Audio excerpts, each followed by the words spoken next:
Elias was born into a world that never wanted him. His earliest memories weren't of toys or laughter. They were of slammed doors, cold floors, and voices that only grew sharp when they said his name. He learned young that silence was safer than speaking, that flinching was faster than hoping, and that no one was coming to save him. At school, he was the kid with the blank stare, the kid who never brought lunch, the kid whose bruises had explanations no one believed but everyone accepted. Teachers looked at him with pity but never long enough to act. Kids avoided him like misfortune could spread by touch. So Elias grew alone. And in the quiet spaces where other kids dreamed, he built walls, thick ones. He stopped waiting for kindness and started studying people instead. He watched how the powerful walked, heads high, shoulders steady, and how the weak folded under them. At 12, he made himself a promise. If no one would protect him, he'd never be powerless again.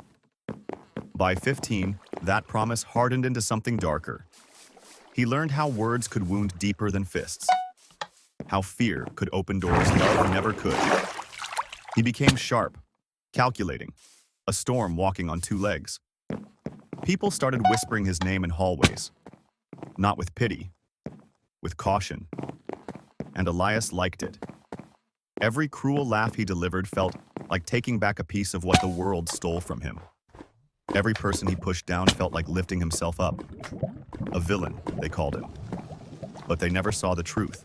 They never saw the boy sitting awake at night, knees hugged to his chest, wondering why being feared still felt like being alone. They never saw how his hands still shook when someone raised their voice.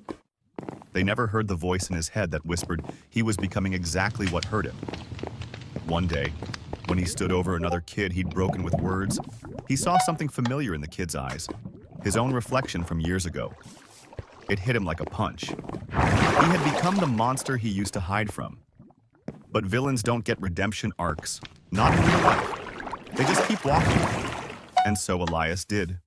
Shoulders stiff, jaw tight, carrying the weight of a childhood that shaped him into something he never wanted to be.